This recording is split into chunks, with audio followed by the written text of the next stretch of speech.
In situations of natural disaster or crisis, food aid is essential. And so the example of East Africa, food aid is urgently needed. In fact, all Western governments are falling short, have been very slow to respond to the magnitude of the crisis. But food aid is only the start.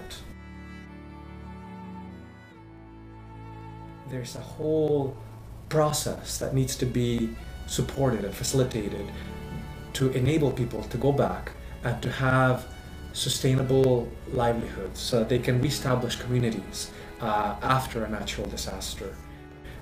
You need to, right from the beginning, in how you respond to the crisis, begin to plan around long-term development. So for instance, how do you deliver emergency aid in ways that are going to foster community bonds, in ways that are going to reinforce local leadership, healthy local leadership, in ways that are going to be inclusive of women or of groups of people that have been traditionally marginalized.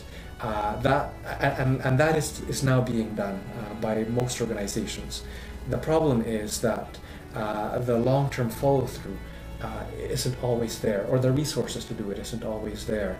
And so our governments respond with what's most tangible and visible. So you see an airplane carrying loads of grain taking off from the airport, and that's fantastic. That's needed, and that looks very good in the news report.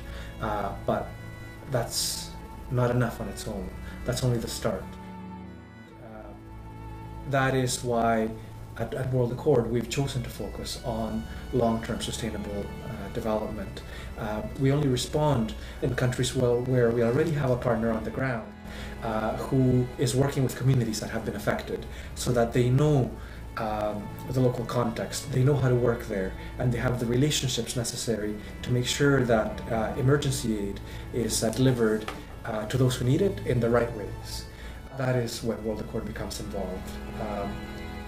Otherwise, we have made the intentional decision to focus on long-term sustainable development, on supporting that long process of recovery and of social change that happens after the crisis is done.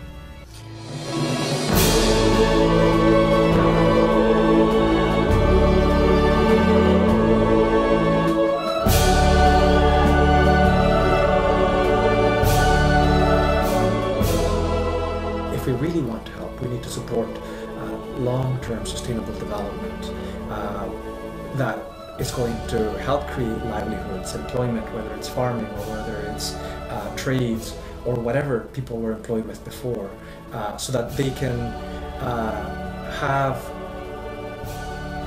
independent, sustainable economies and societies, communities afterwards.